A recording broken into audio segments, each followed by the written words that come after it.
ప్రకాశం జిల్లా ఒంగోలులో కేంద్ర మాజీ మంత్రి చింతామోహన్ సమావేశం నిర్వహించారు. ఈ సందర్భంగా భారత రాజ్యాంగాన్ని రక్షించండి అంటూ కేంద్ర ప్రభుత్వంపై విమర్శలు చేశారు.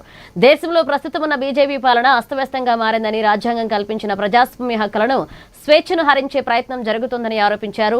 ప్రజాస్వామ్య వ్యవస్థను, రాజ్యాంగ విలువలను కాపాడేందుకు ప్రజాస్వామ్యవాదులు, అన్ని రాజకీయ పార్టీలు ఐక్యంగా ముందుకు రావాలి అని ఆయన పిలుపునిచ్చారు. ఆదాయానికి ఖర్చులకి మధ్య విపరీతమైన వ్యత్యాసం వచ్చేసింది.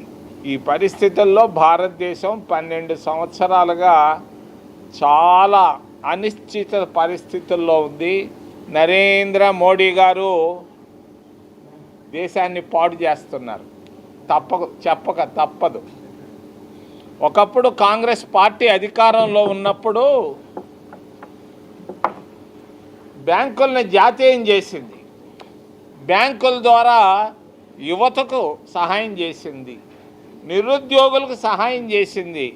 మరి మంచి వాళ్లకు ఎవరైతే అవసరమో వాళ్ళ పెట్టుబడులు కూడా ఇచ్చింది. ఈరోజు బ్యాంకుల పరిస్థితి అధ్వానం. నరేంద్ర మోడీ గారు తప్పు చేయలేదని అంటారు. ఇదిగో ఇక్కడ తప్పు చేశాడు నరేంద్ర మోడీ, నేను ఏలెత్తి చూపిస్తున్నాను. కాదని చెప్పే దమ్ము ధైర్యం ఉంటే చెప్పొచ్చు.